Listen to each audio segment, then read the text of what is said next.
Hello and welcome to The Promised Land, a show about Manchester United and part of the 90 Min podcast network. I'm Scott Saunders, joined by Rob Blanchette. One more Premier League game to go before this miserable season finishes.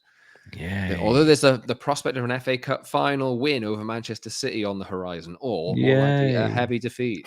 How exciting. Woohoo. Very exciting. Robert, are you glad it's coming to an end? Look, we've all experienced arduous seasons with Manchester United in the past, haven't we? But yeah, it's kind of quite nice that we're coming to the end of this campaign. I actually have kind of optimism for the future, Scott. I really, really do, especially with the change of ownership and everything. But you just want to get this over and done with now, I think. The season's been a failure. That's just the truth, whether you lean on the side of it being down to injuries or whatnot. But yes, just kind of looking forward to the end. We'll get the Euros done in and out the way, and then we'll be back into pre-season. We've been pre-season, Scott, before you blink. Like I always say this at the end of the season, we've got a little bit of a break, and then pre-season comes and we're working straight on it, and we're like, okay. So yes, let's get it over and done with. Kind of just put a cross next to it and carry on. But who will the manager be? We'll be talking or speculating on that a little bit more today. Sorry, I know we've done this for a few weeks, but I mean, it is the most pertinent question around United Breaking at the news. moment. And obviously, on Friday morning, we have had some confirmation from the horse's mouth. Thomas Tuchel has confirmed that he will leave Bayern Munich, despite suggestions and intimations that he might end up actually U-turning on the decision that he made or Bayern made to let him go from his contract. So that means he's a free agent. That means the inevitable speculation of chats with Man United perks up. On the other hand, you've got Erik Ten Hag, who has changed the style over the last two matches, and it feels a little bit more evident. I know we saw United lose to Arsenal at Old Trafford on Sunday. They were general positive shoots of that performance, but then obviously in midweek, United played Newcastle. United gave up lots of chances, but they ended up winning the game, and they did have a lot more control actually in possession and in moments, and the basketball was at a minimum. So obviously the speculation is, what's Jason Wilcox said? Erik Ten Hag is he showing that he can do it differently? Is he weak for changing the way that he's playing? Lots of questions like this. We'll talk about those today. But obviously now with the news of Thomas Tuchel leaving Bayern, the speculation is going to continue. United have not had a good season. There's the obvious suggestion that, Ineos are coming in. They're going to do it their way. They might get their own coach. And Thomas Tuchel is one of the best coaches in Europe. So is it a match made in heaven? We'll talk about that today. We talked about it over the last few weeks as well. But sorry, Rob, I've had 3 hours sleep over the night. You sound like me, Scott. I've been having sleepless nights. Maybe it's Manchester United in our blood. Yeah, I'm trying not to ramble. So if I come across rambly, I apologize, everyone. But we'll do our best to get through that. We'll look ahead to the Brighton game as well. We'll do the FA Cup preview next week. Can United finish in the Europa League places? Yes. Can United finish in the Conference League places? Or will United have no European football at all for a week at least? Or will United have no European football at all? Obviously, we know that if United win the FA Cup, they will end up in the Europa League regardless of where they finish in the Premier League. But they have a job to do. They go to Brighton. Chelsea play Bournemouth, Newcastle at Brentford. And obviously, all these teams are fighting over sixth place. What a prospect. Wonderful.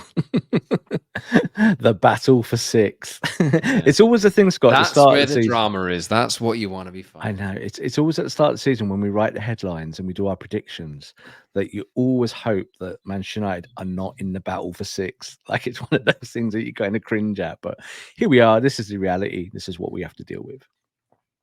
Have you managed to catch yet? It's only been released today, the 99 documentary. No, not fully. You were invited to it, weren't you? I was. I didn't end up going, so I had to wait. No, it's very good. You could have gone and schmoozed with Bex, you know. I should have. I really should have. But I was at the Football Writers Association awards dinner last night. So that was nice, interesting. That explains the 3 hours sleep. Yeah. No drinks, really. I had Really? one drink and 2 drinks, Really? one beer and a champagne and lots of water. But it was very, very hot in there. So who did you meet in there? Anyone interesting at all? Any? I would just say David Ornstein is the nicest bloke in the world. Like, he's just genuinely very, very nice. And then he swanned off to do what he does. But very nice guy. Lots of people there, lots of recognizable faces, lots of awards, lots of good quality, and just a generally good night. So it was nice to be there. And yeah, we move on. We'll see next year. But the big representation was from not from the United side of Manchester. There was a whole Manchester City table dedicated because Phil Foden and Bunny Shaw, who both play for Man City, won the men's and women's individual awards. So Phil Foden wasn't there, but we have we've done an interview on 90 Min, which has just dropped this morning with Phil Foden, and Bunny Shaw as well was there to receive her award in person. So yes, interesting stuff. There, that's interesting, isn't it? Yeah, I know they're preparing for a game, but yeah. Like, you know, you have got things like called private jets that can kind of get you in and out of London quite quickly. So quite interesting that he wasn't there to pick up preparing to win the league for the 4th time in a row, breaking a major award, you know, for him. So yeah. Anyway, yeah, sorry. I don't mean to ramble. I'll try my best to get through this, but as you can probably understand, when you don't have much sleep, it's a bit difficult. But subscribe to our audio show on Apple and Spotify. Give us a 5-star review and watch us on YouTube, where you can like the stream, subscribe, leave a comment, and hit the notification bell so you never miss a show. And follow us on social media at @Scott Saunders, @_Rob_B, and at TPLMUFC on X. Let's get going. Look back to start with. We'll come on to tactical Tommy in a little bit, but let's just. Is that a bit mean? I'm going to ban you. I'm going to ban you from saying it soon. It's not even my saying. It's just if he comes to our football club, we'll find another nickname for him. Tom. We just call him Tom or something. I don't know. Tom. You know, or Tommy Tooch. You know, but yeah, it's funny, isn't it? This morning when we kind of planned the show and stuff, we were looking at doing something obviously post Newcastle, talking about the system, talking about Erik, the opportunities for him to stay. But in the last week or two, I think a lot of the noise coming out of Germany and stuff that I've heard directly is that obviously that Bayern Munich were very receptive to keeping Tuchel.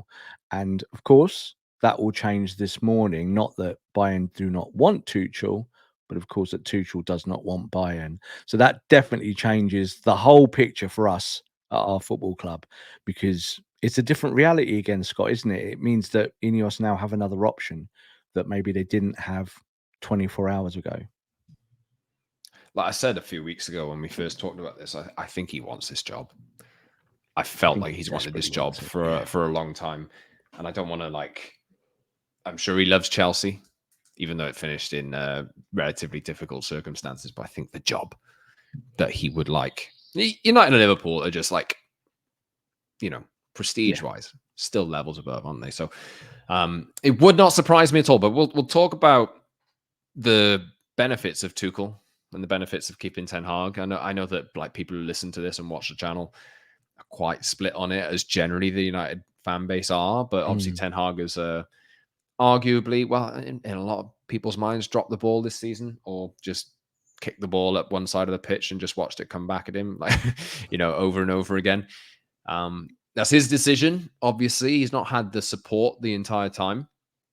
But what he has done in the last 2 games is, I think there's a visible difference in the style for me. I would describe it profound, Scott. Yeah, for me. Profound, visible. I've been talking for most of the 9 minutes that we've been on so far, so I'll pass to you in a second. But Jason Wilcox has come in. It's only speculation, but there's a conversation to be had. Have United got together and said, "This is our new game model. Erik, can you show that you can do it? Because we don't like what you're currently doing." Is that fair? It's I think accurate. So Jim Ratcliffe told us a month ago very, very, very specifically, he said, we will decide the style of play, and whoever our coach is, the coach will coach the team towards that style of play. Now, I don't think that Sir Jim is sat there like some kind of Twitter tactico making up formations and going, here you go, manager, do this. I don't believe that at all. But there's no doubt that Ineos have had months now, Scott, to kind of decide already about what they think Man United should be like going forward. That's why you bring in a technical director. Technical director's job is to work with the board towards the manager and find a style of play, find a system, work with it, and tell the coach this is what we want. Now, what we saw against Newcastle, Scott, specifically, but as you said the game before as well, is that this didn't look like an Erik Ten Hag thing. It didn't look what he was trying to do on the football pitch and actually worked quite successfully. You beat Newcastle 3-2. These were not really tactics that Erik has kind of put any time into this season, like not at all. Erik has tried a different way, a way that hasn't worked. You know, his 4-1-4-1 has not worked. We've done 1,000 shows on it. We don't need to do any more on it. But the whole point is, and again, I put a tweet out on this the other day after the game, and I think it really does show maybe the knowledge gap, I think, with some fans is about what does actually a technical department do at a football club. Well, technical department is supposed to do this. It's supposed to sit down with the manager because the manager works for them, not the other way around. Jason Wilcox is not coming to help Erik Ten Hag. Erik Ten Hag is coming to do Jason Wilcox bidding. Jason Wilcox and Dan Ashworth will make all of this project up. They will decide what's going to happen every corner and every crevice. So I think you're totally right. And I think that's the way to look at it, is that Jason Wilcox been in the building now a couple of weeks, 2-3 weeks, isn't he? What was the game, Scott? The one, his first game you were at, wasn't it? Jason Wilcox was there. Is that right? Which one was it? I can't remember. You saw him in the mix zone, didn't you? And you said that he said, well, that was an interesting first day at work. Yeah. And that might just sound like nothing. But wasn't it? It was the FA Cup semi, I think it was. The semi-final, Coventry. Yeah. Which was a ridiculously mad football match for Man United, wasn't it? It was like, you're 10 times better than that team. Deal with it. So he's looking out on day one going, wow, like this isn't going to carry on under my watch. So I do think they've had those discussions. And I don't think he's telling to Erik, right, you slightly position Aaron Wan-Bissaka to this side here. And I don't think he's not the manager. He's not the coach, but he's absolutely taking the vision of what Ineos want and saying, right, we need to do this. And there's no doubt, Scott, my God, it works so much better. That's why I call it profound. System was so much tighter, solid, less gaps between players, just better. But just the same, Scott, that it happened in the last game of the season at Old Trafford. That's just a shame, really, because I think if we'd done this at Christmas somehow, I don't think we'll be talking about the battle for sixth. So I'll play devil's advocate. Is Ten Hag weak for changing his system, as has been he's been accused of being? Absolutely not. No, because this is all about working together. You know, when we talk about collaboration, is that the manager might be there, but we get again caught between this world of where we think every manager is Sir Alex Ferguson, yeah, and they're not. They are part of a bigger, wider team. As we said, Scott, months ago, is that Erik Ten Hag's not actually at the top of the pyramid. He's somewhere slightly down, like above the team, obviously, but in the middle of the chain of command and communication and the hierarchy. So the fact that he's taken on board what his bosses want, and he put a system out there and a team out there that beat Newcastle United, who have been in pretty good form in recent weeks, climbed the table, haven't they? They look better. Had a really good game against us, actually. I thought they played well in Newcastle and very unlucky to lose. But that's actually, for me, it's not weakness, that's strength. That's exactly in any business what you want. You want your people to work with you, come with you on the journey. Because if Erik stays at this football club, Scott, he's got to come on this Ineos journey. He can't be a man on an island. He can't be Jose. You know, he can't be Jose shouting and screaming and saying no, because you just get sacked. You just go. It's finished. But of course, we were going to do that show today. And suddenly we see that there's Thomas Tuchel in Bavaria having his press conference categorically saying, goodbye, Bavaria. I'm off. I'm not staying at this football club. So I think for Erik, you know, he changed it. But is it too late? Potentially. Well, the question on Tuchel then, I don't know how. Well, let's get into it. Is Thomas Tuchel the manager who's going to play the football that everybody wants to see? Because he doesn't strike me as that. Well, let's look at the systematic thing that changed the other night, and then apply it to Thomas Tuchel, because I think this is the way to look at the Rubik's cube. United the other night played with a false nine. Decided to put Bruno Fernandes dropping deep. Played 4v4 at the top end, Scott. So that was their press rather than playing their 4-1-5, which has been a mess. 4-1-4-1, it's been a mess for months. And guess what? It worked. You played 4v4. It meant the ball got into midfield, and then you had Amrabat there to meet it with Cobby, and you had a flat back four. So that system being condensed worked really, really well. And it was an entertaining game of football. I don't know what you thought. I thought it was an entertaining game of football. And guess what? Man United got the 3 points. That's exactly what Thomas Tuchel will do. That's it. Thomas Tuchel will be compact. He will get United pressing at the top end in the right areas, and they won't be frivolous. They won't lose the ball. And again, I think this is the whole thing. We've spent a year and beyond saying that Man United's footballers are so inept and incompetent that they can't pass the football. But yet, if you close the spaces down, Scott, and make them closer together, then they're not going to lose the ball as much. So that's what we saw against Newcastle. So I think Thomas Tuchel is not your most expansive coach in the world. Of course not. But can Thomas Tuchel put a really quality system out there that wins football matches and keeps you tight and makes sure that you don't leak goals? 100%. So it almost felt like the other night that was more of a Tuchel system than it was a Ten Hag one. Absolutely. It was that there was no space in midfield, and all you did was drop Amrabat in there. So I think the thing is that I don't think that as a technical department, Jason Wilcox and Ineos are going to be looking at that and being too worried about, will this guy play football that excites fans? I think they're going to say from the get-go, we need to stop losing games. We must stop losing games. We have to start winning games, because that's the only thing that pays the bills. So I think that's where we are, Scott, is that you've got Tuchel who's done a really good job at Bayern the last few weeks, to the extent where his football club were desperate to retain him, and they were kind of a bit sick that obviously that they'd let him go, or they said they were going to let him go because they honestly thought they got Xabi Alonso in the bag. So Thomas Tuchel was not a bad coach. Like you described him as one of the best coaches in Europe. He's one of the best coaches in the world. He is. He's up there. He's in the top echelon, and he's earned that moniker over many, many years.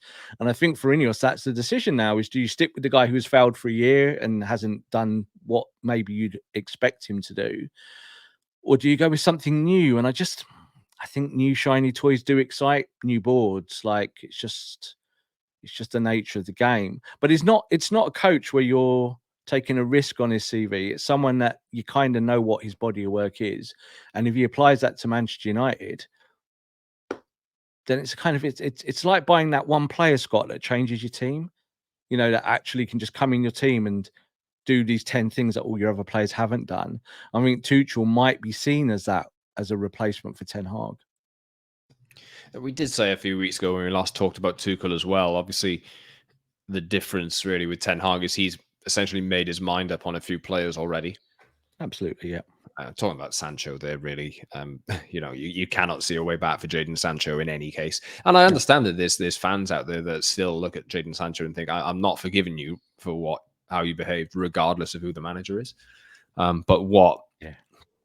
think we all agree that like something in that squad needs to change, that a lot of overturning needs to happen, new signings need to be brought in.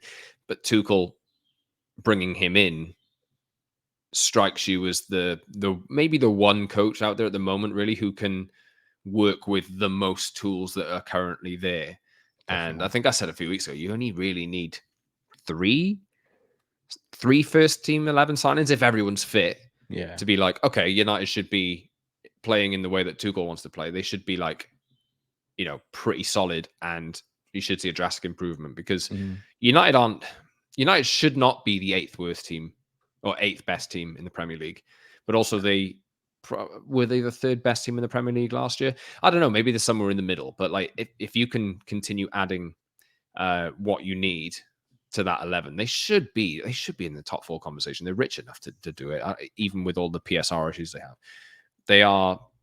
They should be in that conversation, and then it's a couple of signings away from being able to compete for I won't say compete for titles because I think it just takes a little bit of a different energy in terms of like the points you have to get each season. But like the quality's there, you know. Definitely, and I think the thing is, there's football is both complex and simple. So two things can be right at the same time. I say that all the time with football, and that is the thing. I think the thing is with the squad is that players can fail repeated times, but then you have to find ways to help them win or to help them be better. And I think this season, that's something that I think that has been missing. You know, that's a criticism of Erik. And I think, you know, say we talk about Thomas Tuchel or any new manager coming in, is that you kind of brush away the cobwebs, don't you? Like, you know, it's kind of cleaning up, spring cleaning exercise where you go to everyone and play in the squad that remains. Right, fresh start now. Like, you've told us what you didn't like about the last manager. The manager's told us everything about you guys. So now it's a fresh start, and we start with this guy, and that's it, because he's our guy, and that's all we have to talk about now. We don't talk about the past. You just said about Jadon Sancho. Like, I know that Man United fans look at Jadon and they react to him like, I don't know, like an ex-girlfriend that's cheated on them or something, and that they've turned on their Instagram and seen them kissing their best mate or something. At the end of the day, this is a profession. It's about professionalism. And United will either go and get a good fee for Jadon, or I say good fee, a fee for Jadon Sancho in the summer, or someone like Tuchel could come in and say, well, Jan, do you know what? He fits my system. Because we know it doesn't fit Ten Hag's system. Like, we know that. We don't need to see any more of that, do we? We don't have to ask that question. So I think that is, you know, you've got Jadon in the Champions League's final. Like, as we've said, I know not all these things matter, but they do, because people see them, and Jadon wins them that final somehow. I don't know, or has a really good game. He suddenly becomes hotter properties. You either can sell him or you bring him back. But I think with Tuchel, you can apply this to a lot of players, Scott. Like, you know, Marcus Rashford is one of them. You know, these players have not played well this season, and we always put it on the player, and I think you have to an extent. But the system has hurt the team this year, and I described it recently as that I think the 4-1-4-1 has killed the team. I really do, in their effectiveness, their productivity, the spaces on the pitch. So you need someone to come in, Scott, who immediately fixes that, but then says to everyone, fresh start, lads. Like, we don't talk about last year now. It's finished. Like, it's gone. That bad season has gone. You just said there. Man United last year were definitely a top 4 team last year, Scott. This year, they've definitely not been a top 4 team. So you have to ask why that regression has happened, and not just say injuries. There has to be other things, because we've seen that tactically they've not been good enough. So that's where you then start talking about coaching. As Ten Hag's turn come too late, in a sense. Like, I generally don't know. Like, I wake up each morning and I think something different. Like, I generally don't know what they're going to do, and I don't think anybody really does. I'm not against Erik staying. Like, I think I have to put our kind of flag in the mast there. Both you and me, I think, are on the same page with that. Is that we're not against Erik staying. If Ineos say, right, we're going to carry on, we're going to do our project like this, and Erik Ten Hag is going to do it like that.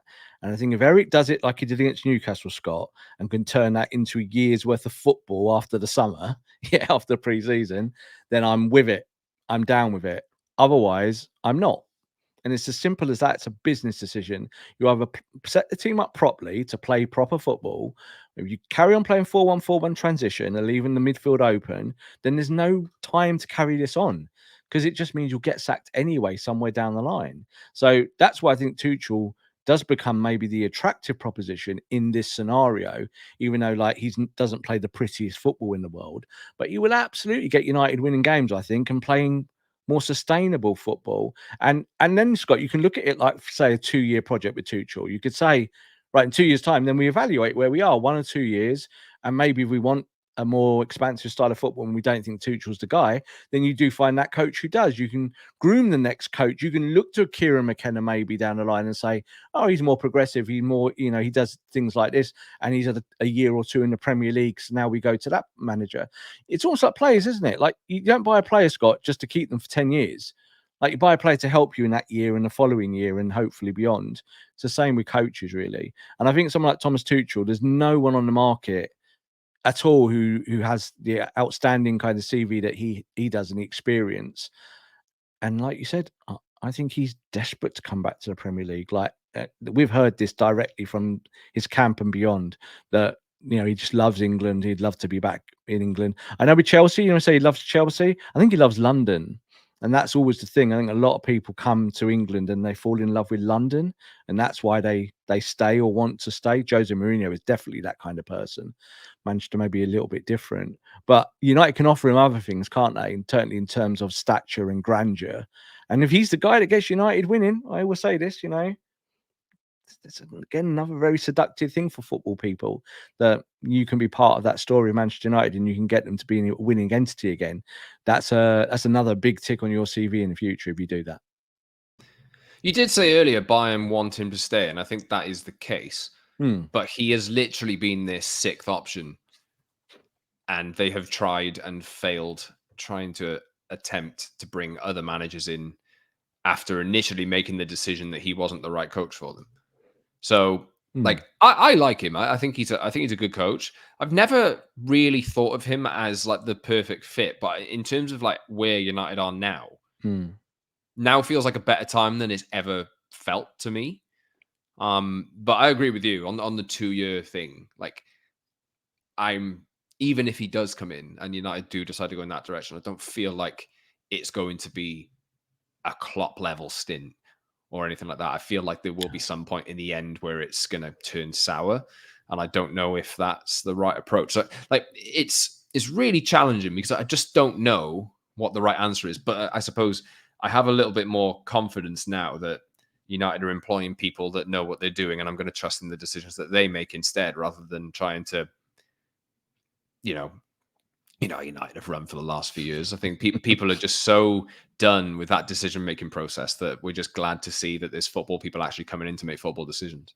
Yeah, and also I think this is the other side of it, is that like when Ten Hag came to the football club, and this is where Twitter becomes a kind of self-fulfilling prophecy over and over again, because people look at tweets from 5 years ago, 2 years ago, whatever, and everyone's like, oh, well, Ten Hag was the guy 2 years ago and now he's not. No, it's not about that at all. It's about the body of work and where you are. And I always think that with a coach. I always say with a coach, you give them 1 to 2 years to just see what happens. It would be the same with Tuchel, is that there's no negative connotations about hiring a coach like Thomas Tuchel. Like, he's managed some really super big clubs. He understands expectation. He's got that in his locker. So I don't actually see the negativity around any of that, because I think if in 2 years' time, say he's done well, then you stick with him and carry on. There's no problem with that. But I do think that we're at this kind of crossroads with the football club, with Ineos and the technical department, is that we now have a technical department, Scott. Actually have a vision of what they want the business and the football club to look like, and they're going to go down that route. And I think it just comes down to, do they think that Erik Ten Hag in the last 12 months has done a good job? Technically speaking, the answer is no. But if they like Erik and think Erik's past record can be something that they project in the future with Manchester United, then I'm fine with keeping him, because I still don't think Erik Ten Hag's a bad coach, and I never have. I still don't think, like, Erik proved against Newcastle that he can put a cohesive, coherent team out. And I just wish that Erik had done that months ago, because we were crying out for it, Scott, banging our fists on the table here, saying, please put the team out in a coherent fashion, manager, you're better than this. And we were losing games to worse teams because we were setting up so poorly, and everyone just went, oh, there's a lot of injuries. It's like, yeah, we know there's injuries, but these players are still on 200 grand a week. Like, come on, put something out there coherent. So did it against Newcastle, Scott, it worked. Hopefully we see that against Brighton as well, maybe in the cup final. And then there is a chance that Erik stays, but I just think the whole fact that Bayern and Tuchel now will be in this divorce, that it is finished, is that Tuchel, if he wants to stay in football, doesn't want to break, then there's really only one job in world football, isn't there? Like, let's be honest, there's not another job just sitting there for him today where he can go, that's where I'm going to go.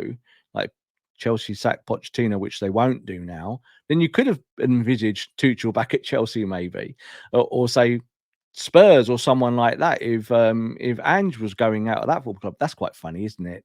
The Ange thing in Tottenham. But there's Do you not want to talk about that for a second? Yeah, let's do it. Should we do it? We said we'd do that. This is not a Tottenham podcast, but like we might go off in a little bit of a different direction. Yeah, we'll do a bit. Do we really want to talk about if United beat Brighton to finish 7th? I don't care. Do you care? No one cares about that. Like, I think it's La La Land, the Premier League. Like, I spent the whole season, Scott, saying to you and I'm not looking at the league table, and I still feel like that now. It's just when we got to the end of the season, it's like, yeah, we'll finish somewhere. Let me put a United tint on this. Go on in. Angeball at the start of the season was the in thing. It was majestic. Tottenham were the greatest team in the world. They were going to win the league. Now their own fans want them to lose to Man City to deny Arsenal the title, and they duly did it.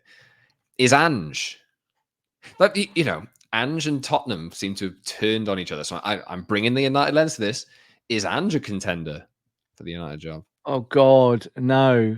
No, he isn't, because he's not good enough. Like, again, when he got the job at Spurs at the start, at the end of the season last year, and at the start of this season, I remember doing a podcast and I was asked about it, and I said, I don't believe, my opinion, that Ange Postecoglou is good enough for the Premier League. That was my whole thing. And of course, then after that, Spurs went on a massive run, didn't they? And played like all this exciting football and started winning games. I think the things of Ange is that I don't know if he's really in touch with Spurs fans. Like, I don't really know if he is. I don't think he really understands why those Spurs fans were content to lose one game of football to make sure Arsenal didn't win a title. Because people might say, oh, small time club.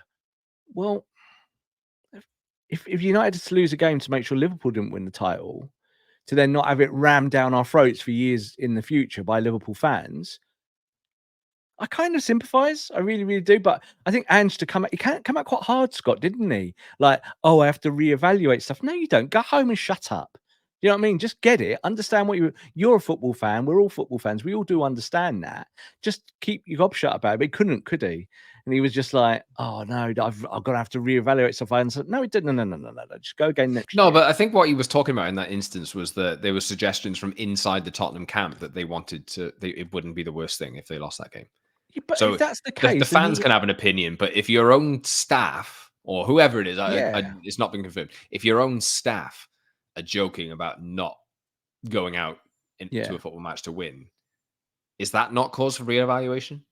If it's something that's within your power, absolutely. So if it's staff that work for you, then yeah, get rid of them. Like, you know, but we know Postecoglou isn't that kind of coach at Spurs. He's a normal coach in the pyramid again. But I think the thing is that, again, if that's the thing, Scott, you don't go public with it. Just deal with it behind the scenes. And I think he's gone public to kind of be a little bit of a martyr. You know, I've seen people kind of go, oh, poor Ange. No, not poor Ange. Like, Ange, again, why didn't you put a defence out this season? You might have been top 4, mate. You know, like, you know, don't play a super high line of like 7 players and then leave a whole half of a pitch to get counter-attacked on. Like, maybe do something different.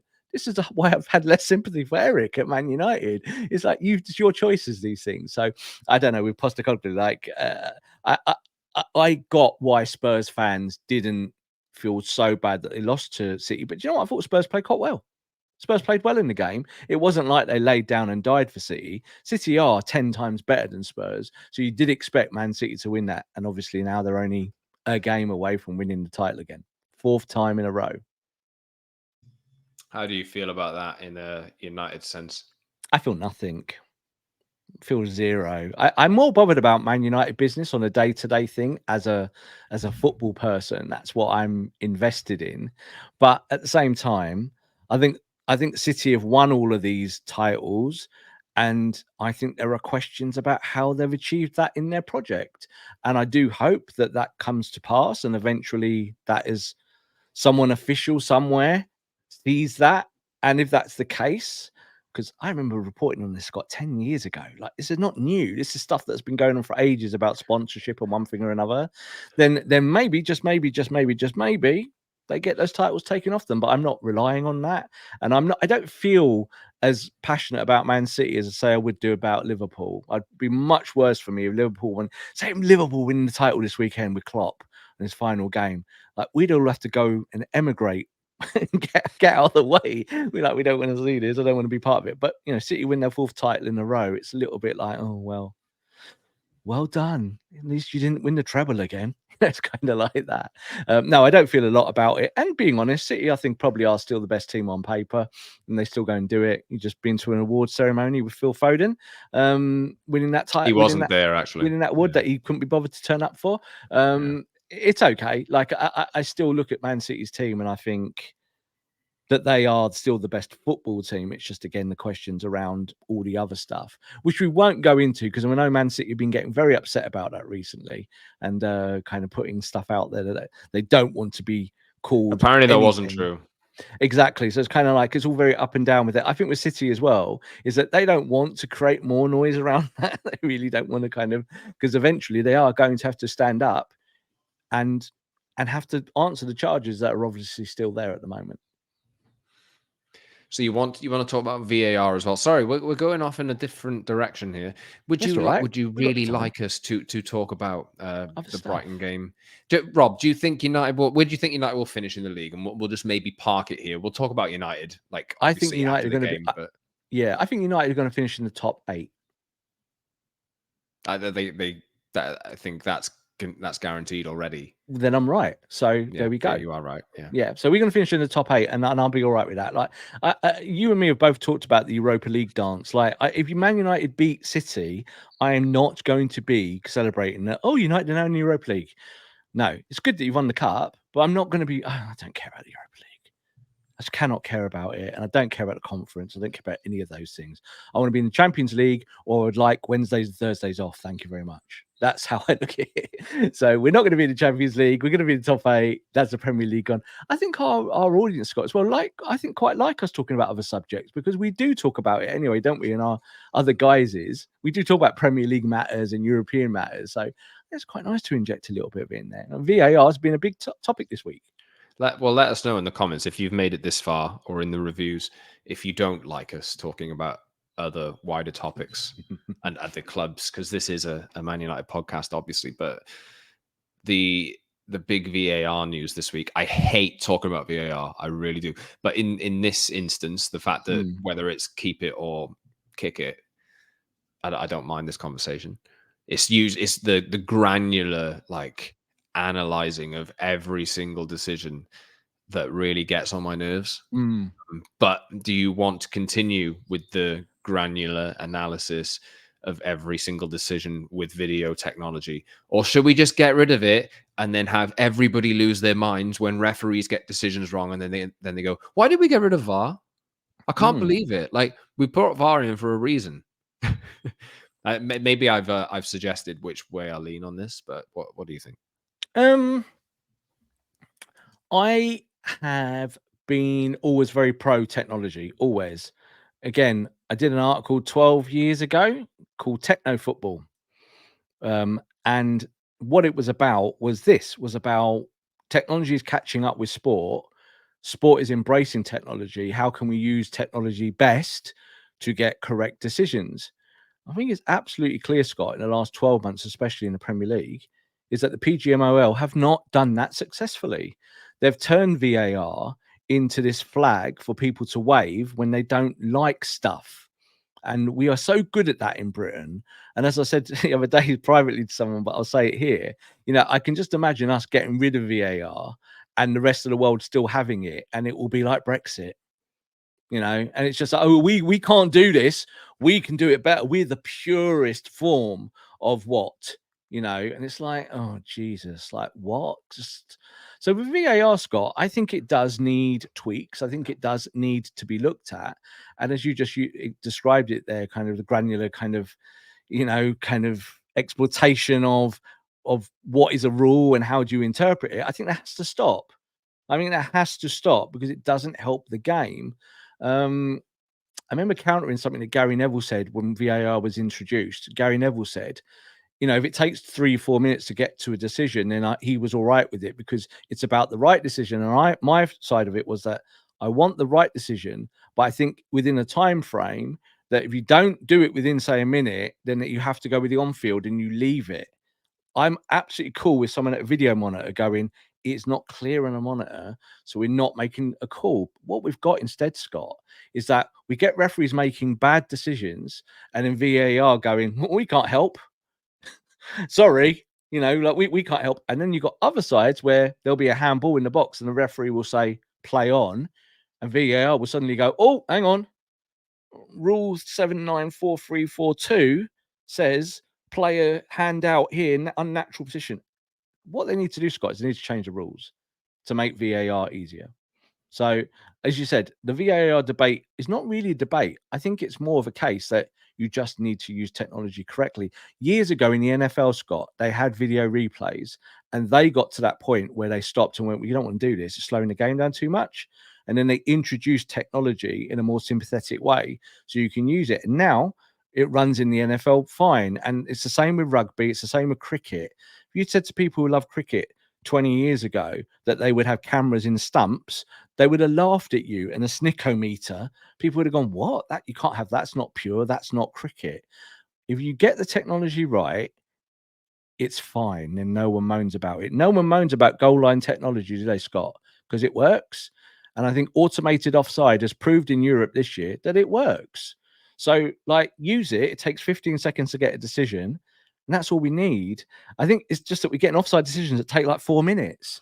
And then we're getting 10 minutes of stoppage time at the end of games. I'm not down with that. I think that's rubbish.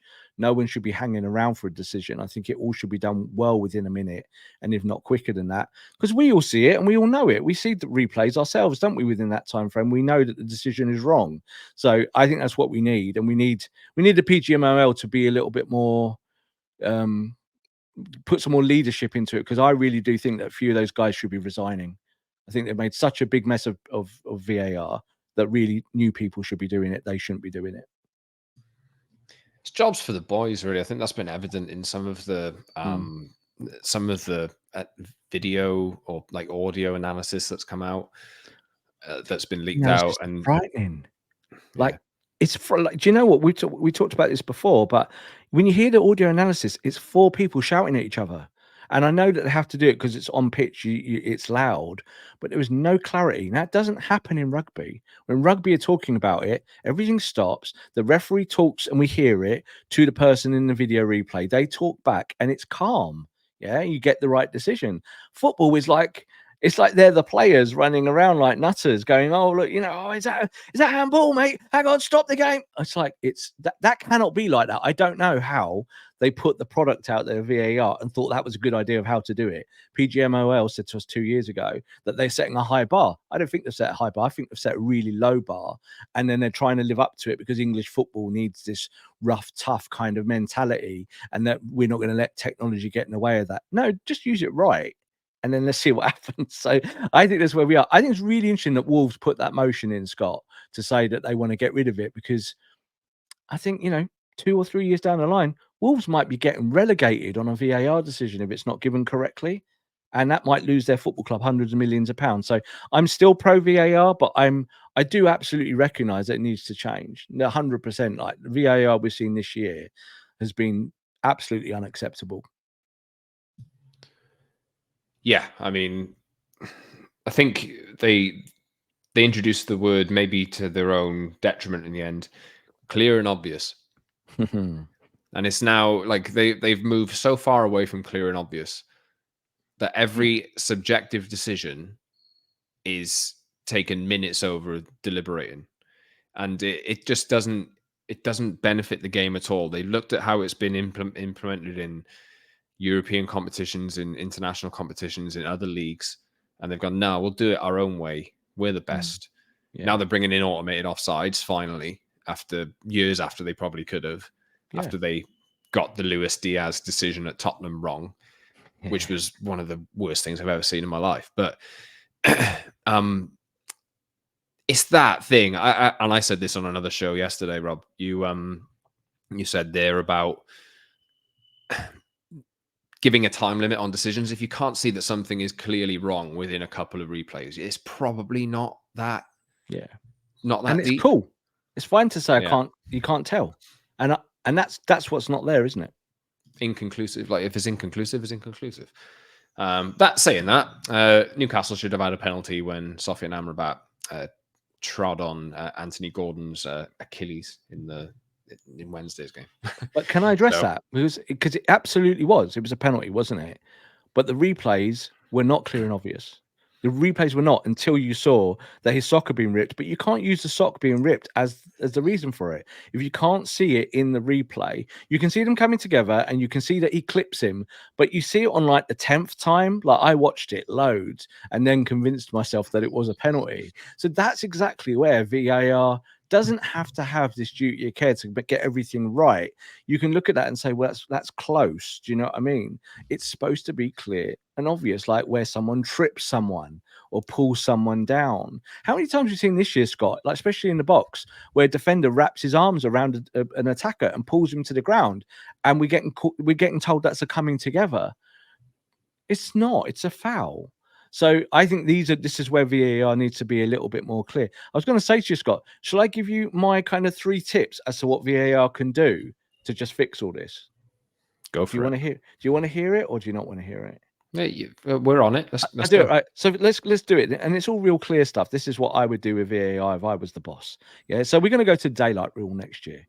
Yeah, daylight is going to change all of this. Is that if you go to the daylight rule and you make is that actually the case? Because I've seen that suggested, but like being voted on, and supposedly the Premier League have voted on it already and said that they're going to do it. So that's I believe is official. Yeah. So they're going to go to the daylight rule, and that was something that Arsene Wenger looking forward to the deep defenses. Can't wait. So Arsene Wenger said 2 years ago, he said it was his idea because he works for FIFA, doesn't he?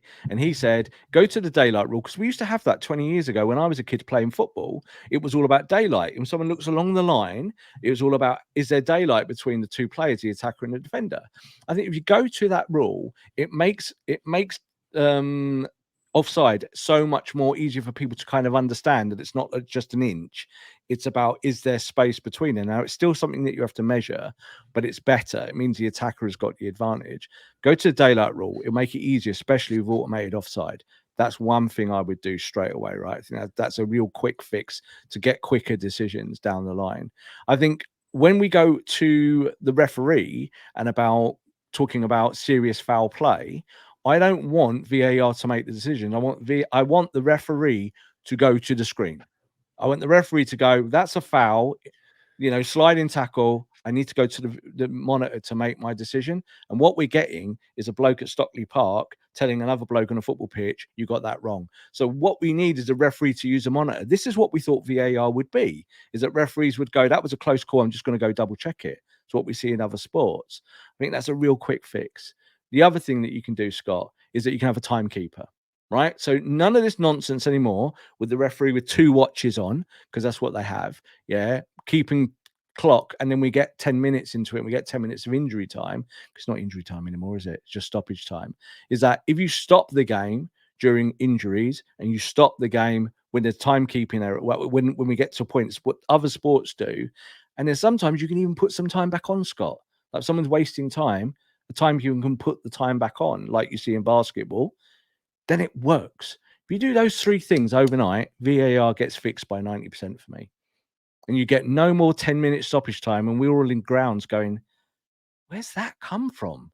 Like, there's been substitutions, 1 injury, 10-minute stoppage time. It wasn't like that before. So for me, there are 3 quick solutions with offside, serious foul play. And we get away from Stockley Park looking at decisions for 5 minutes, because that cannot carry on. Otherwise, Scott, do you know what? Get rid of VAR. If it's going to be like that, we don't want it like that. It was never designed to put an extra 10 minutes on the clock every single week. That was not what anyone wanted when they called for VAR to come in. As it looks, this vote needs 14 clubs to vote for it, and I don't think we're going to be getting that. So I think Wolves' motion to scrap it probably isn't going to pass. I think there's a meeting in early June about this at the AGM.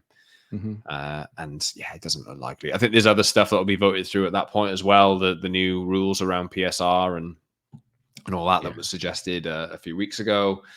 But yeah, let us know. Obviously, we've talked about United today. We've done a little bit on the wider scope of the Premier League and video assistant referee stuff, VAR. So let us know in the comments what you think. I understand the Wolves' argument for like not knowing if you've actually scored a goal after you scored a goal, because you're always like worried that it might get ruled out. I understand that, but I think the horse is bolted. So it's not what Wolves are asking for is that if you score a goal, and there's no video technology, and a referee and the linesman that's put his flag up, they're saying they're happy to have wrong decisions. That's what they're saying because everyone wants to celebrate. So I get that as someone in football stadiums going, it does take some of that away, but we can fix some of that, I think, if we tweak these rules. I don't think you have to go back to the dark ages just to think that you can't go forward with technology. So just about balance, Scott. What would you do, Scott? Would you keep VAR?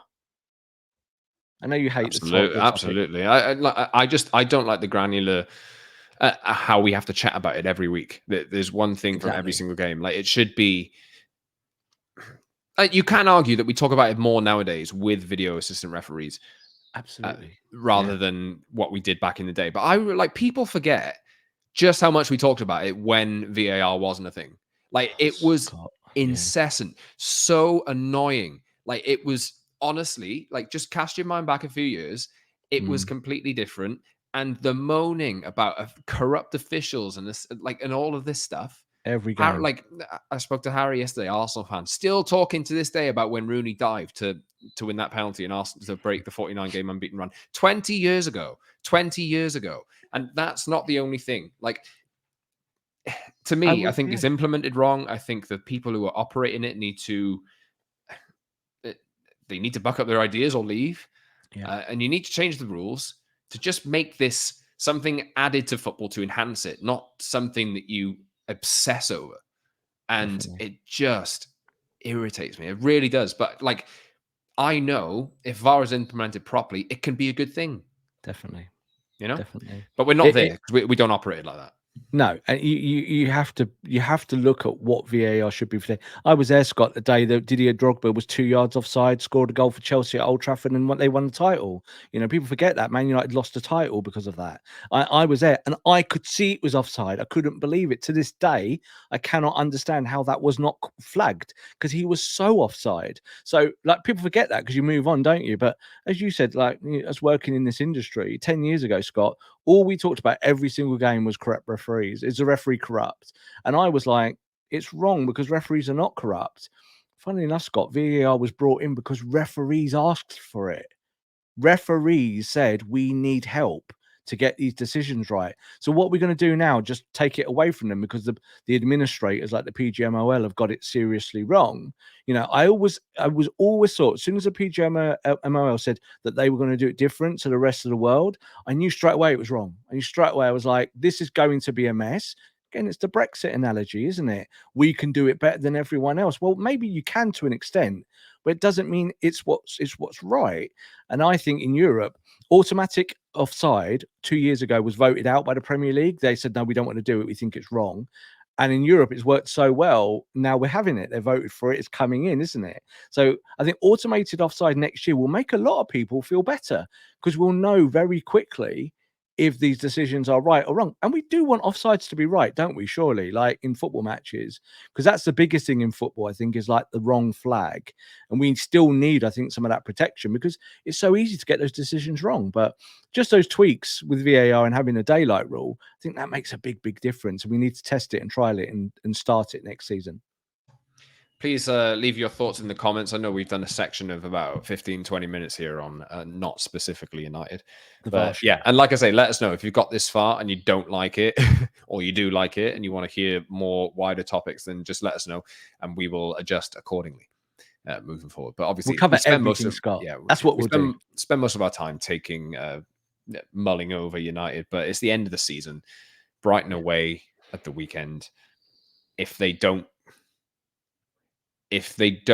beat Newcastle's result, or if Newcastle match United's result, whether both teams draw or both teams win or both teams lose, United are finishing 8th in the league, and they will have another chance to get Europa League in the FA Cup final on Saturday week. So we will see. We'll see what happens, but this could be the end of Erik Ten Hag. One thing we haven't talked about just before we finish, back to Man United.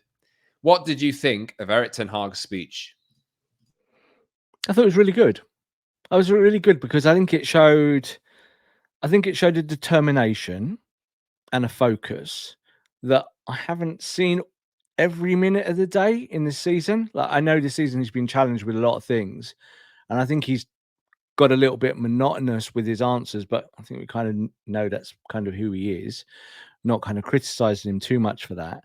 But I think it was good that he took the microphone and said what he said, because it kind of needs to be said. If you're the leader in that moment, you're the manager of the football club, you've got to be able to stir it up. And you know what I thought as well, Scott, was great, was that how many fans stayed behind after a season of discontent, a season that's been relatively negative in terms of results. I think United fans feel hope and optimism for the future. I really do. I think there's a feeling that this team can be fixed, because we now got a structure behind it to fix it and within Ineos.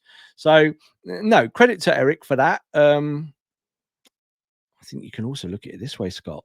Was it a kind of goodbye speech? Like, I don't know, just to kind of say, I think I'm the man for the job, but because I did feel that after his presser after the game, Scott, he was very non-committal about next season. He was asked several times, and he really, really, really, really didn't want to mention it. Like, he really didn't. And he got to a point where he was just like, these 2 games are these 2 games, and then that's that. So there we go.